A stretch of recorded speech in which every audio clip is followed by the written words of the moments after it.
this Wednesday, and these applications are on the Blackboard major site, or you can pick one up from either office or this way. How many people did the cert as a planning for that? So that, are you ready to turn that in today? You have it with you? I don't take it, otherwise I'm going to forget. I would have sent you over to Anna with that 9:30. I would have told you the first presentations and you mind and then on the ice. Okay. So the next alternative extra credit was the Alzheimer's talk tomorrow night, 7 p.m., Robinson Teaching Theater, and the details for that are on Blackboard, and that requires attending the talk, writing up the talk, and looking up an article that has been published recently in the field by the same guy who's doing the presentation, who's Dr. Joseph Harding.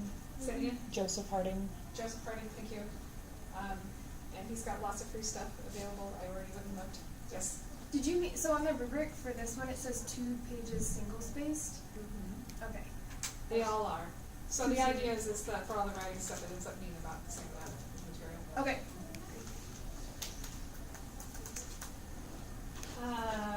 Okay. And then the last thing on here is that we need SIs. The grant, the NSF grant that funded all those SCI positions ends after this year, and so we want to try to keep that going because we think it's effective. We will try to pay as best we can, and we're trying to find other ways to fund it. But also, if you were interested in doing it for 2 TA credits, because it ends up being that how many hours? Who does it? How many hours work a week? About 9. About 10. Yeah. So we figured we need to give at least 2 TA credits to camp it out about 10 hours of work a week. Then that's available, and that's upper division credit. So if you need upper division credit to graduate, if you just want TA credit on your transcript, if you want to do it as a good experience because you're going on grad school and you have to show that you could be a good teacher, that might be good as well. So those applications are also posted on the major site, but Dr. Brino has them if you need to get them, you can get them from her. And they are also due Wednesday. You're studying for the MCATs, it forces you to review everything. So that's another goodie. Okay, so yeah, I ran out of time last time. Self-splicing RNA. The splicing that we talked about requires a spliceosome. So most genes, when they get transcribed, have all those introns in them, and then when they're spliced out, you need this big protein RNA complex enzyme, basically, to actually do the splicing. But as it turns out, there are some self-splicing RNAs, and Tom Check did win the Nobel Prize for that discovery. And it was a big deal because up until that time, it was thought that only proteins could carry out catalysis, which led to this big chicken and egg argument as to what came first. Because all the information for making a protein is stored in DNA. So which came first, the DNA or the protein? And this discovery that RNAs could actually self-splice, self-catalyze the splicing reaction was the first time anyone showed that an RNA could have catalytic activity. And so then that kind of showed that, well, all right, then it was possible that maybe nucleic acids were first. And that catalysis eventually moved on to proteins in terms of function later. He's a nice guy. He was growing lots of green stuff, the tetrahyma. These big green flasks, and they took up half of our floor because we had lots of light in our lab, and they didn't have any light in theirs, so they were just like, okay. So for the self-splicing RNAs, I'm going to run through the figures. We're not going to write a whole lot down for this, though. But it's a similar idea to what we saw before. But now what we have is a free guanosine. Okay, so rather than having that adenine right in the middle of my intron sequence that I was going to splice out to act as the first nucleophile, it is is instead just a free GTP that comes in.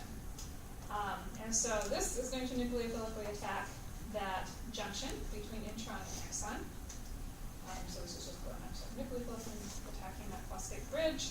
And I'm displacing the intron, the 5' end of the intron. That opens up the 3' hydroxyl of the exon then to attack the bridge between the other two intron exons.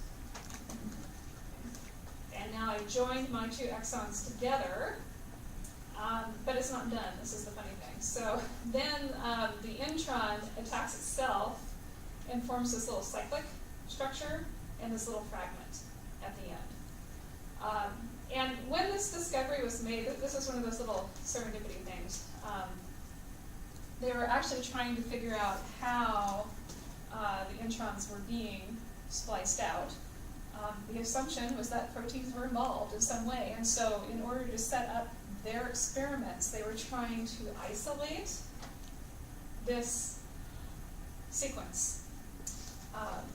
And no matter what they did, they couldn't do it. They thought they had protein contaminants because they always ended up with this little cyclic structure and a little fragment. And if you just let it sit over time, they always ended up with the cyclic structure and a fragment. And so they spent a long time trying to figure out how to make it more pure. But it was already pure. It was just self-catalytic, and so it was fun discoveries. Yep. How do you know that you end up with a cyclic structure? It's not gonna migrate like linear. So remember when we ran the gels on the agarose? If you have a linear ladder and you know something is so big, if it's not running like a linear piece of DNA, or if it's running, I'm trying to remember how big this one is. You might get those kind of coiled structures. You might see more than one band. Yeah, but it doesn't run like linear. You can separate it out. It doesn't behave like a linear piece of DNA.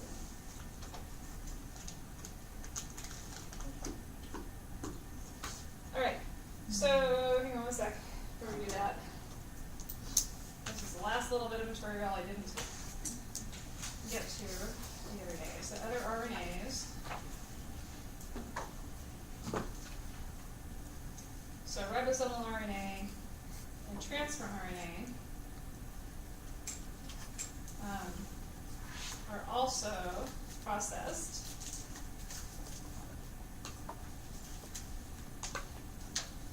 But it differs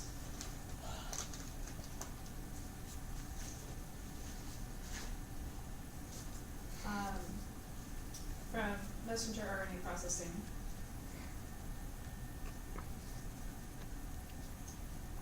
And it also differs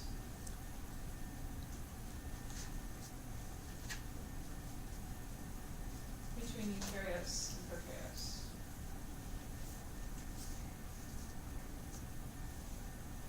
So your book goes through explanations of how everything's processed. This is not something we have a lot of time to talk about. So I just want you to know, yes, they are processed, but the messenger RNA processing is what you'll be held accountable for in exams. And then what we just talked about, the self-splicing RNA.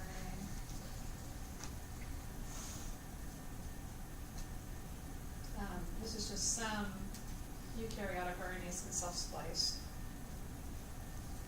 And these are ribosomal RNAs.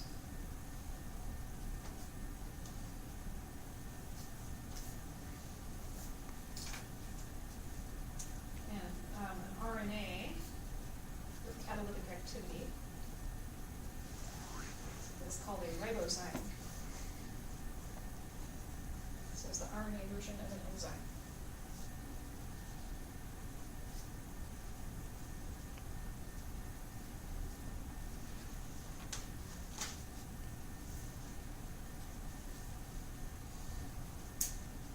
Okay, and that gets us to chapter 27. Translation. So we made our messenger RNA, and now we're going to translate it. Question? Are there other examples of ribozymes? Other examples of ribozymes besides those funky little ribosomal RNAs found in tetrahymena? I'm sure there are some. I don't know of any. I don't think they're that common. Now what we are going to see is in the ribosome. The ribosome ribosome is also a protein nucleic acid complex, and we are going to see that you can arguably say that it is also a ribozyme, but it's not like, you don't have any nucleophilic groups, for example. In the RNA, it's all position orientation stuff. But since you need the RNA in order to make that reaction happen, you could argue that a ribozyme is another, a ribosome is also a type of ribozyme. That's got proteins too, and it needs proteins.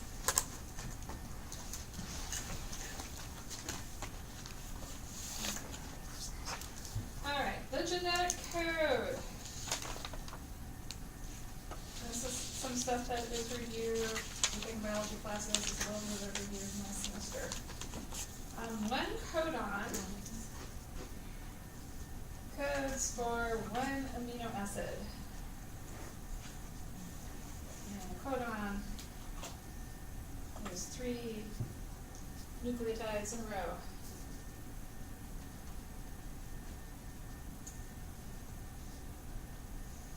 And the genetic code is degenerate.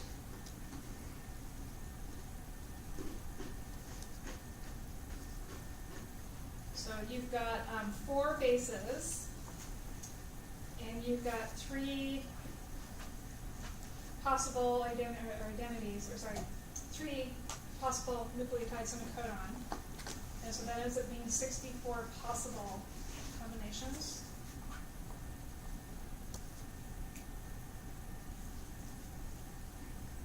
And how many amino acids you have? 20. And only 20 amino acids. So, each amino acid can be coded by more than one codon. Now, there's an example where it is just one codon for one amino acid, but it is possible for us to have more than one codon coded for the same amino acid.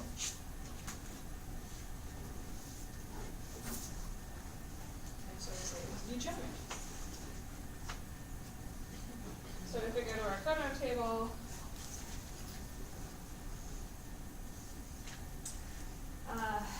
so it is first positions here, second positions there, and then the third positions are, I guess, basically the end there. So a U and a U, and then my 4 possibilities for third position in U, a C, an A, or a G.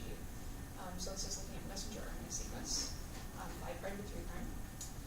And so like a UU and a UUC both code for phenylalanine. Start methionines. There's an example where we got one codon that goes for one amino acid. Yes? Doesn't this change based off the organism though? Doesn't this change if... Based off the organism? Are there certain... Yes. No, this is the standard genetic code. This is what E. coli do. This is what we do. But there are other organisms out there where the standard code is different. Yeah.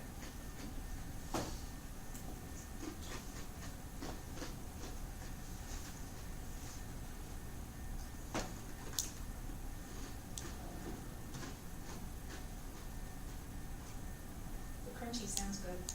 I think it smells good too. That's smelling.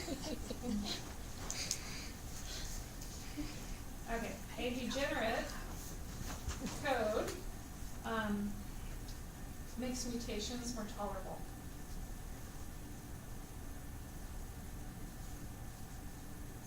So that's kind of the point behind it.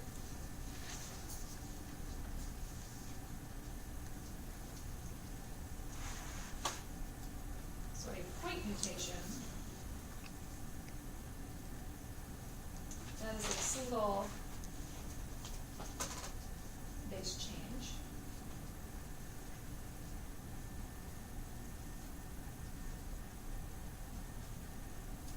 And so if we look at some of the valine codons, a GUU, a GUA, a GUC, and a GUG, these all code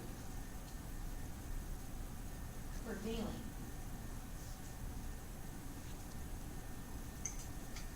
These would be example of silent point mutations. Because even though I changed a single base in each case, so if I look at one organism and it's a GUU normally, and then there's a mutation, and all of a sudden it's a GUA, and say a daughter cell. It is a point mutation, that is a base change, a single base change. But if we start looking at the amino acids that it codes for, since it's the same amino acid, we say that mutation is silent, because it still is a valine, no matter what.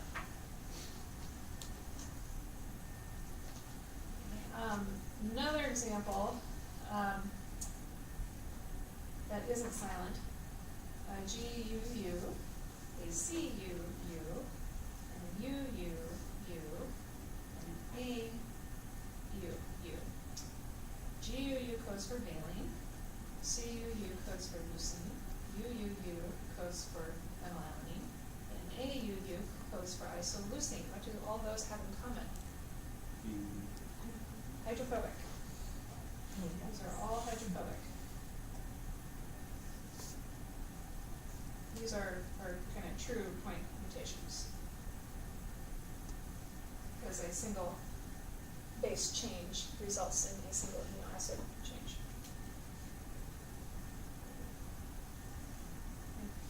People tend to use point mutation interchangeably between talking about the DNA sequence and talking about the protein sequence. And that can sometimes be confusing, because you can have a point mutation in the DNA sequence that causes no mutation in the protein sequence. So I do want you to be careful about what you call things, that if it turns out that it is a silent mutation, I want you to call it a silent point mutation.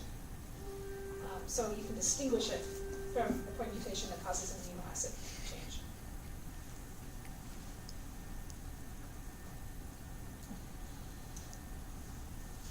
Okay.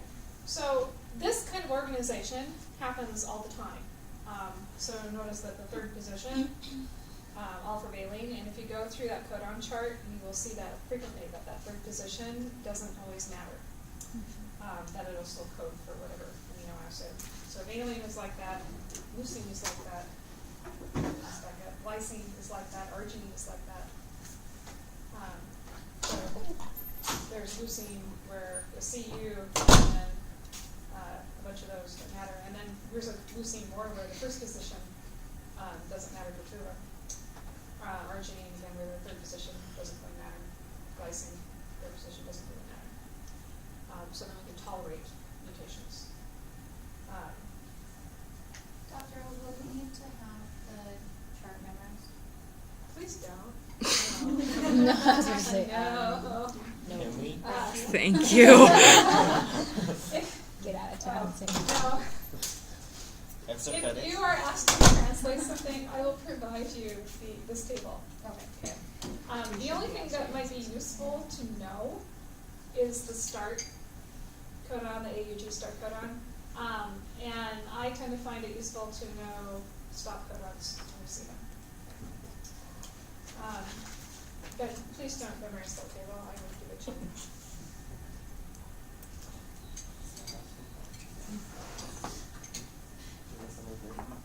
Okay. So, degenerate code makes mutations more tolerable. However, degeneracy does not help tolerate frame shift mutations.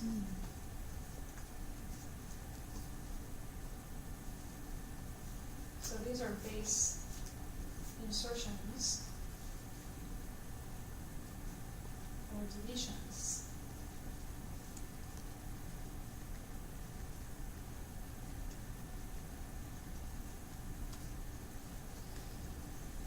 So we have a reading frame.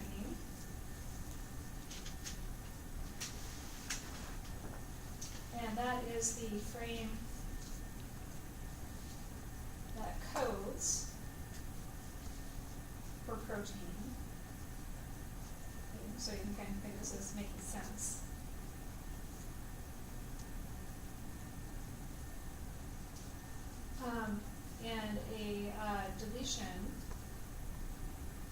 for insertion of one or more bases can alter the reading frame.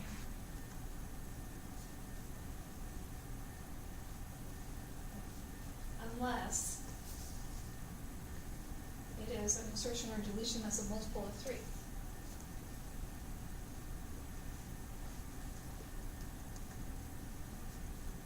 Okay, so if it's some multiple of 3, then it's possible to restore your reading frame.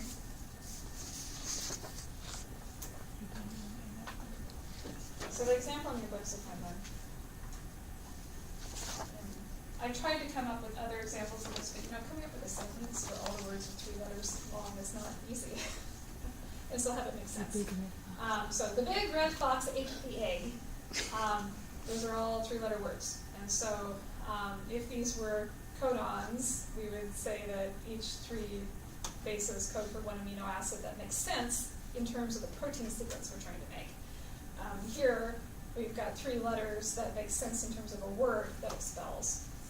So if we have a frame shift mutation, point mutation first.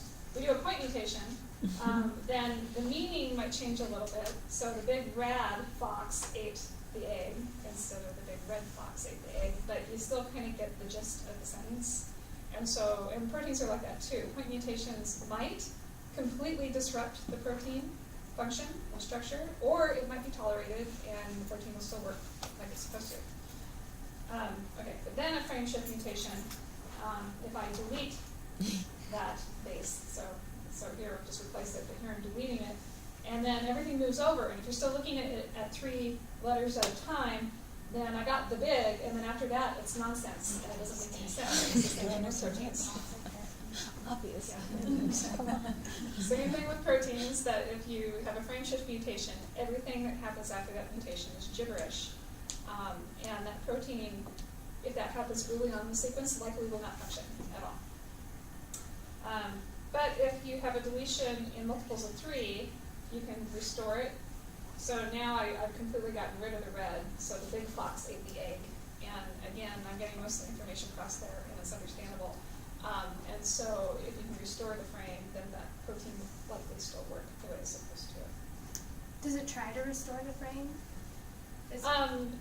Yes, in terms of survival. So if you've got a critter with a point mutation that makes it likely not to have any children, daughter cells, whatever, then it's not going to survive to reproduce, and that doesn't work. But if you have a mutation where you delete everything in multiples of 3, so the whole codon, then that's more likely to survive.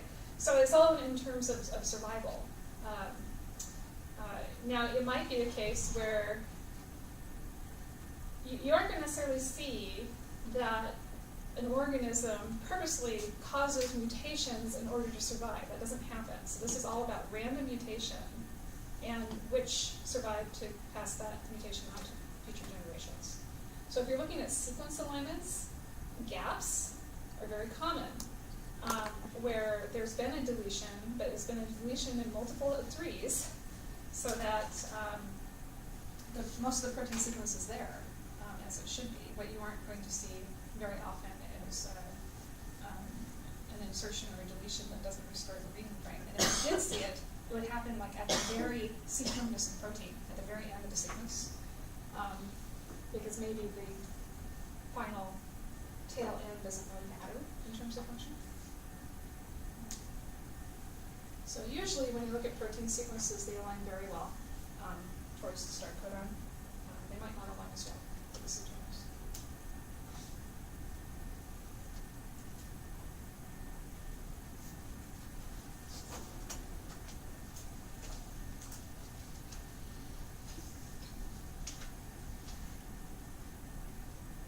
So other codons, just kind of importance, is your start codon is always AUG, and that always codes for methionine. the first amino acid of proteins isn't always methionine though, because sometimes you get post-translation modified and the N-terminus gets cut off. But initially, for translation, the first one will always be methionine. And then a stop codon. We have UAA, UAG, UAG, and UGA. These don't code for amino acids and signal a stop to translation.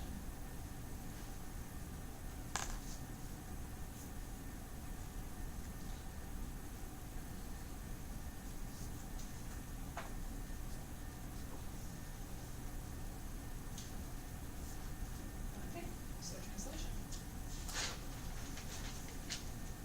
This is a process of synthesizing a protein using the code found in a messenger RNA.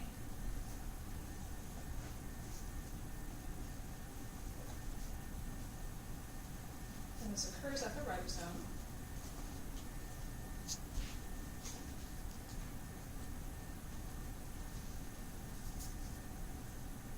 Upon binding of a transcript.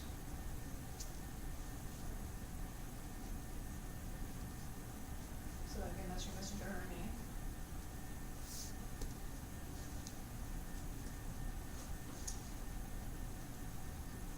And you need transfer RNAs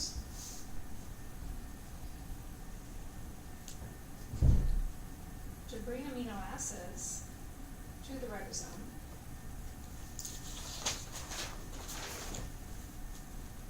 And to correctly read the code.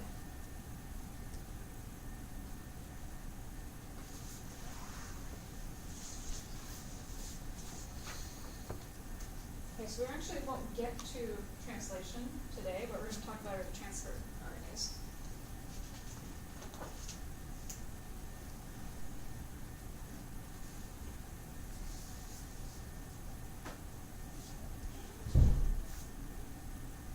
Okay.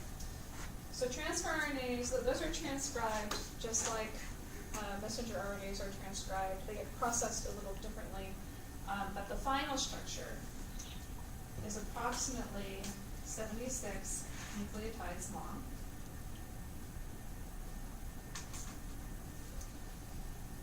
It has a conserved secondary structure, which is a cloverleaf shape.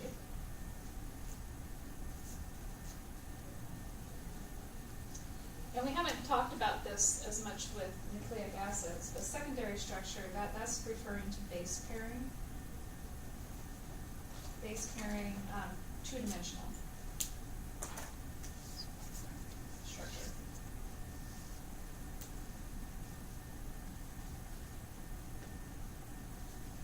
Then it also has a conserved tertiary structure, which is L-shaped.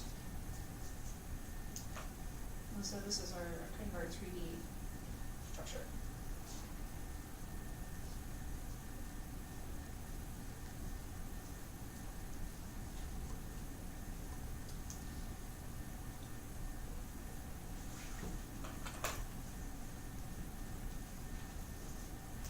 And the molecule has 4 arms that compose a stem and 3 leaves of the cloverleaf.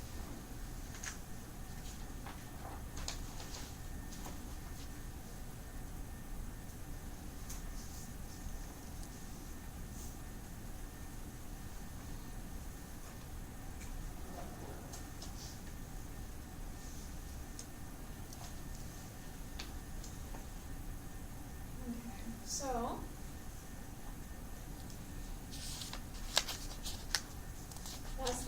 cloverleaf structure, which you're probably already familiar with. So there's a leaf, and then that's my stem for the cloverleaf. And so we're going to talk about each of these in turn: the acceptor stem, the D arm, anticodon arm, and this T, psi, C arm. And then we're going to talk about this variable loop. I don't like calling it an arm; it's a loop. I don't know if I want to go down that trail. Sometimes it is a hairpin, and so that's why they have it labeled as an arm, but not all of them. Sometimes it's just a loop, and it's not a hairpin structure at all. We are going to see that there are some different modifications. Again, there's different processing that happens, but there are some base alternatives in here. So you get uracil derivatives that are produced. So there's a pseudo-uridine, which has this little psi symbol, and a dihydrouridine, which has the D symbol, that are pretty common. The pseudo-uridine has an extra nitrogen in the ring, and it moves the double bond from where it normally is, and it's right there. And the dihydro is just a reduced form of uracil where the double bond has been broken and hydrogen added across it. So we're going to see those derivatives in our arm. Okay, so we're going to go through each of those structures and write a little bit of information down for each.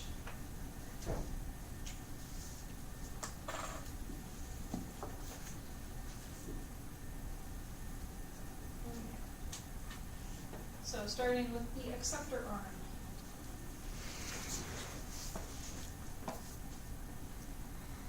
This is where amino acids are attached.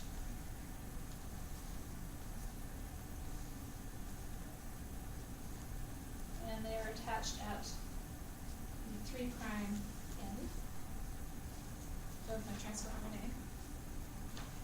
So that acceptor arm is going to have both 5' and the 3' ends in it, but it's the 3' end that is the amino acid. Your 3' end has an invariant CAA, and then there's the hydroxyl group that we're going to attach it to. We're going to see that actually it depends what class of enzyme attaches the amino acid as to whether it gets attached to the 2' and the 3' initially, but eventually it's going to have a 3' hydroxyl. And then your 5' end has a 3-phosphate. And some phosphate.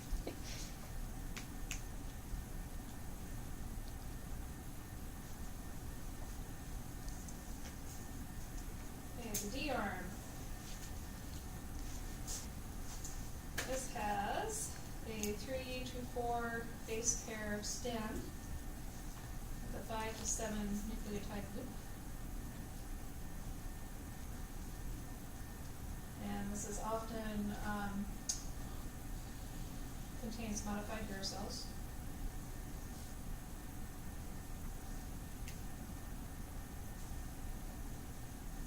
Especially these, which is that dihydrouridine.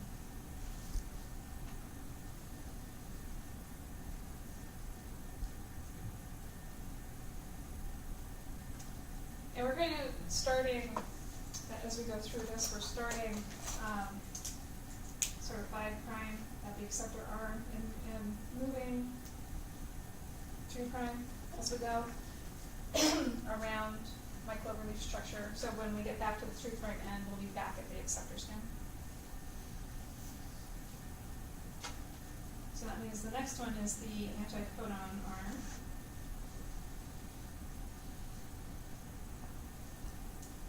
And this is a 5 base pair stem plus a loop that contains the anticodon.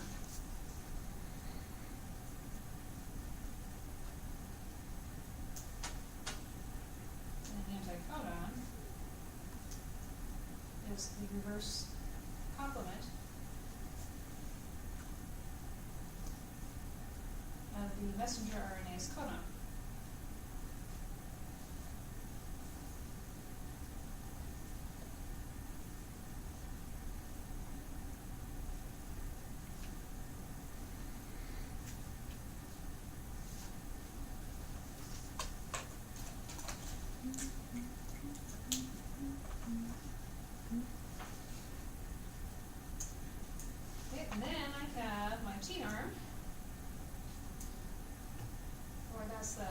psi C.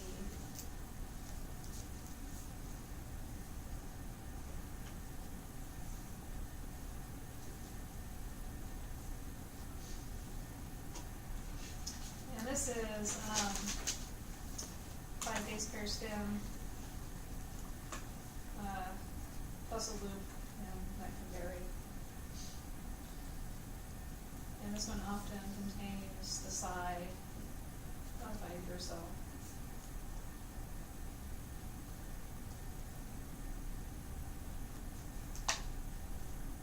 So especially psi, which was my pseudo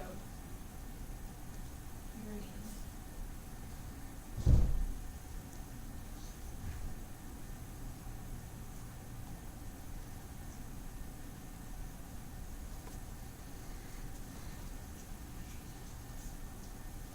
Okay, so that's sort of the order 5' to 3', and then we're afterwards we're back to the 3' end at the acceptor.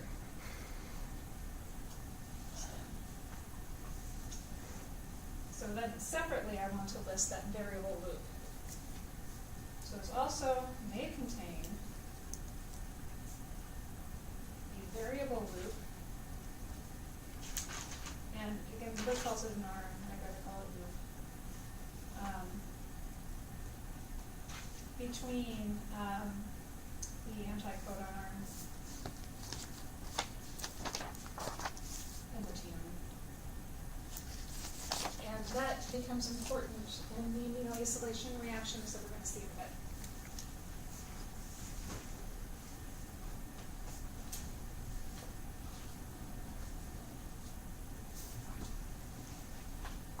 Okay, so my cloverleaf structure, again.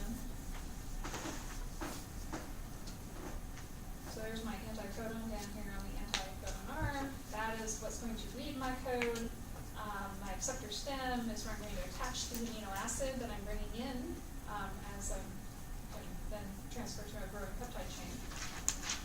And then that is the secondary structure. The tertiary structure is L-shaped. So even though I've got this clover leaf, if I flatten it, and I'm looking at the flat structure and just the base pairing interactions going on, the 3-dimensional structure is actually this L shape instead, so upside down L, where I have my anticodon down here, and I have my acceptor stem up here. So the anticodon is at the end of the long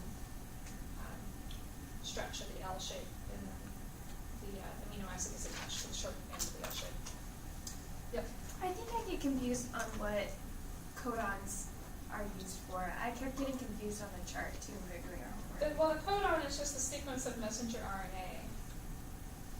Okay. So, remember when we were transcribing our DNA, and so if there was a TTT in the sense strand, then there would be an AAA in the template strand, and then your transcript would have a UUU. Okay. Okay. And that UUU may be a codon in a reading frame, in which case then it codes for a phenylalanine. So then when we translate our messenger RNA into a protein sequence, those 3 bases will then tell the machinery what amino acid to put in my protein. Okay. Okay?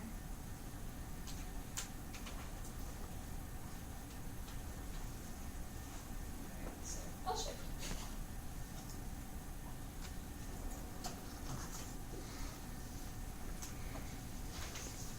And the shape's going to become important for amino acylation as well, so that's our next big thing here. Amino acylation of transfer RNAs.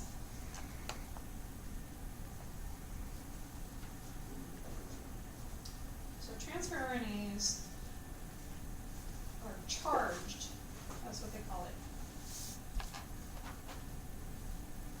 with the correct amino acid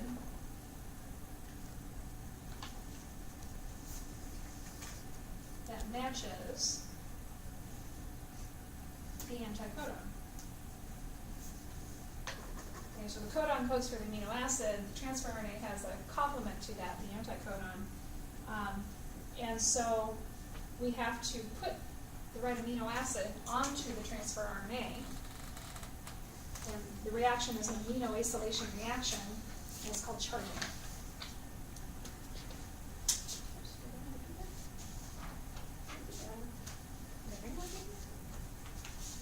Who the fuck are we going to the next so fast?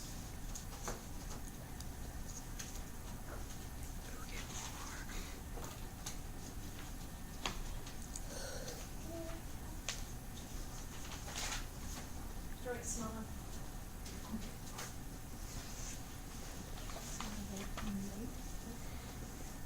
Okay, so charging is done by an amino, acyl, transfer RNA, synthetase, and these are abbreviated as ARS. Amino acid transfer RNA synthetase.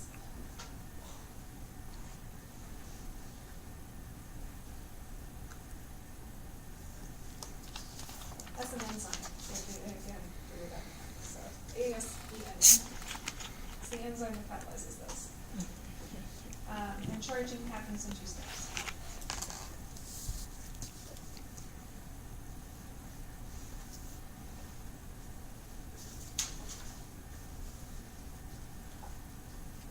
So first amino acid is activated with ATP.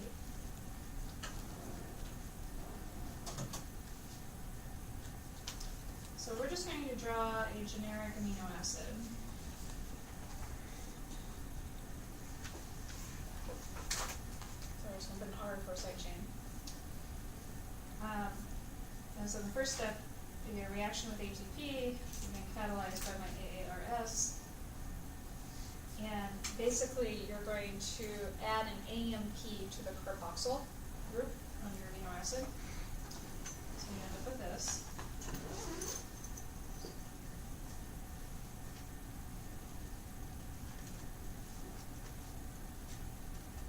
So there's my carboxyl group, and I'm going to make a little phosphoanhydride linkage here. And then we're just going to write in adenine for the rest of it. Actually, it'd be adenosine. Do you care? Because it's got the sugar in there too.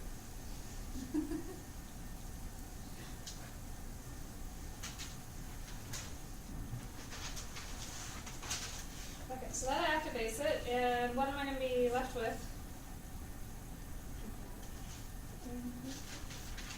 Well, AMP, because that's my AMP right there. Pyrophosphate.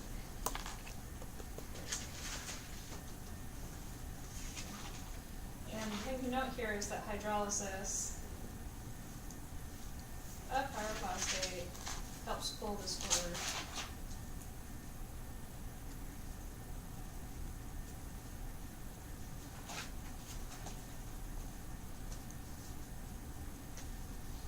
So it helps with the next step too. The oxygen on the phosphate, is that still negative? Sorry, say that Oxygen again. on the phosphate, is that still? Oxygen on the phosphate, yes.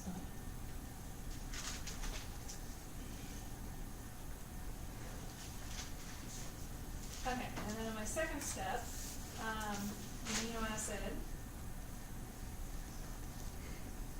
is transferred to the 3' end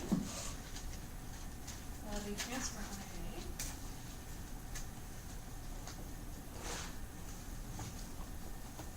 So we're going to draw that out. What's the space for this?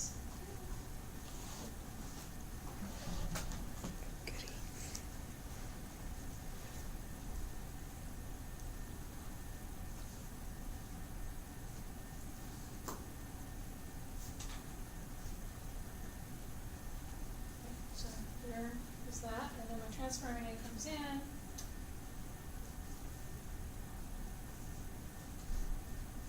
And it's got a hydroxyl group that will eventually be the 3'-hydroxyl. And for some things it is the 3'-hydroxyl. And I'm going to have this catalyzed again by my AARS, and AMP will leave. So this is just a little number of liposome substitution going on. And I've got my final thing.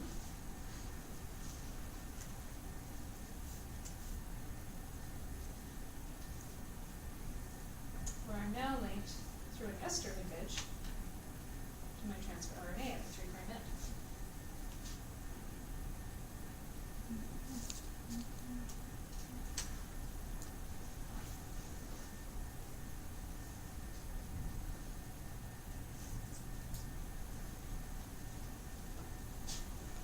You know what question's coming? That's fine. How was it? Was there an AARS?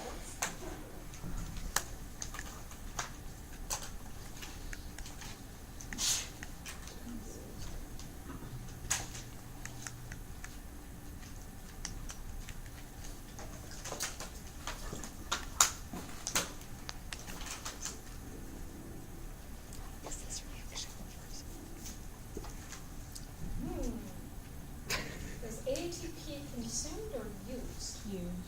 Used. Was ATP consumed or incorporated? Maybe that's what I can ask. Consumed. Incorporated. Well, they use it as on like In the net reaction, is it consumed only or incorporated? Oh, consumed. Just consumed. Yeah, this is a ligase. That's I know, this is so hard. This thing. But this says ATP goes to AMP and two inorganic phosphates in the end. It's consumed, it's not incorporated into your product. Now there is an intermediate during that activation step as in the net reaction it is consumed, not incorporated. So that's a ligase.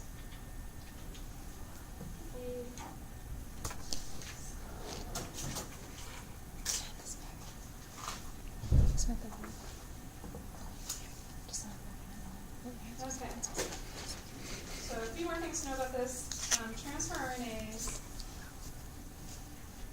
that are charged with the same amino acid are called isoaccepting.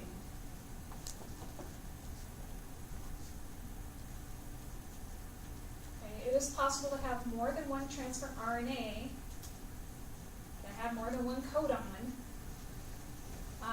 But because our code is degenerate, they still get charged with the same amino acid. Okay. And those are isoaccepting transfer RNAs. Another thing to know is that one AARS will recognize and charge all isoaccepting transfer RNAs.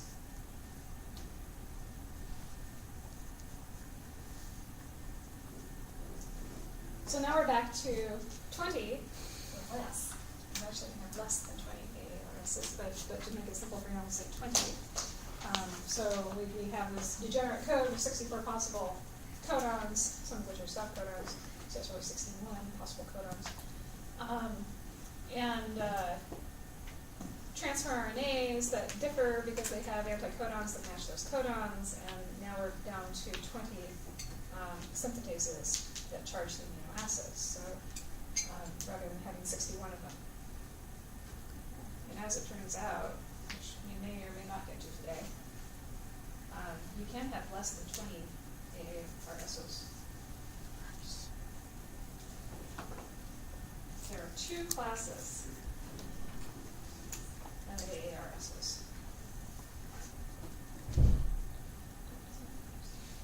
So we'll have time to write these out quick.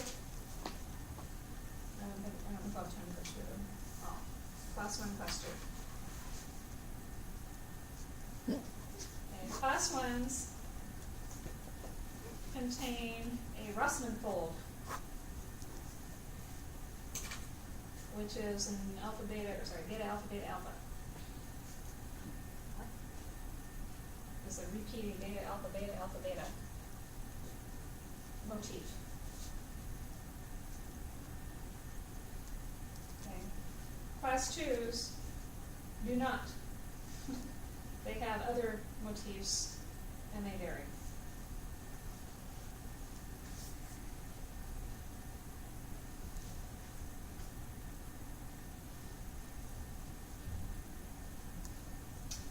Class 1s bind to and recognize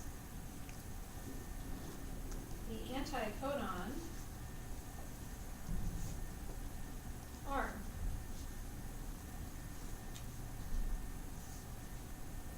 Of the transfer RNA. And in parentheses, I'm going to say among other things, because that's not the only thing they bind to. But it's an important distinction between class 1 and class 2s, because class 2s do not bind and recognize the anticodon arm.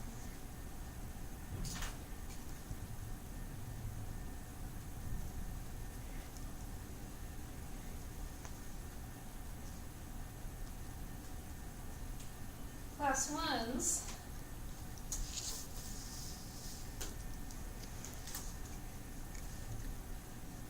add amino acids to the 2' hydroxyl at the 3' end, which later equilibrates to the 3' hydroxyl.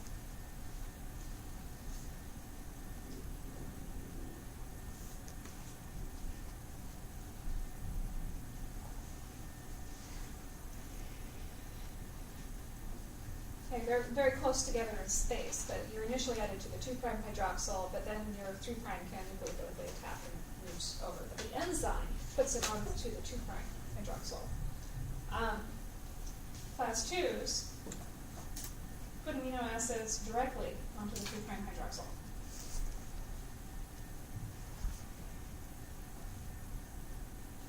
At the 3' end.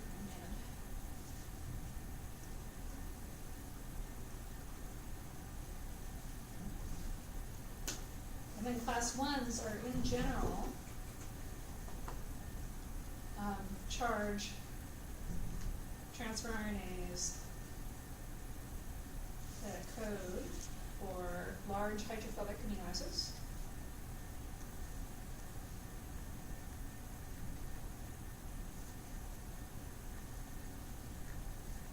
And class 2s in general charge transfer RNAs that are smaller or more polar. Yeah, I have to underline the in general because that doesn't always hold fast and true. But those are differences between class 1s and class 2s. And I'm going to have to wait on our split because we're out of time.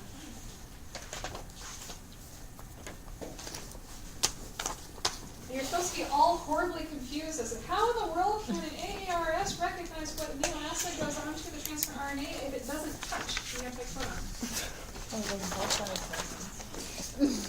That should blow your mind. How does it do that? How does it do that? Explain.